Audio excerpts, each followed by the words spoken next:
اللي وقع دي كده؟ معرفش يا بابا، شكلها واحد وحدها. تعرفش؟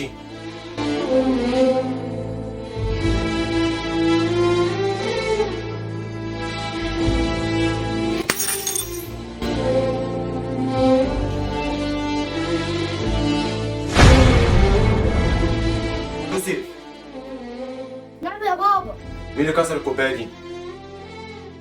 مش عارف يا بابا، ازاي ما تعرفش؟ هو في حد غيرنا قاعد في الشقه؟ انا كنت جوه.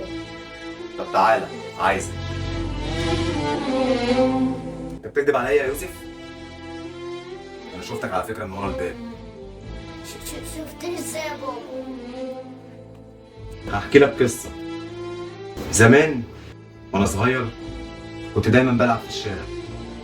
كنت بحب اتشعبط في العربيات، لحد ما في مره شعبطت في عربيه والسواقه كانت دخلها لي وفرمل مره واحده وقمت واقع على صوابعي اتكسرت. برضه كدبت عليه وقلت له وقعت على السلم، وانا ما كنتش وقعت على السلم، انا كنت وقعت من العربيه. وعشت معاها طول عمري. اوعى في حياتك تكذب، هتعيش معاها طول عمرك. لا لا لا لا لا، مش هكدب تاني خالص. برافو عليك يا حبيبي، هو ده اللي انا عايزه منك.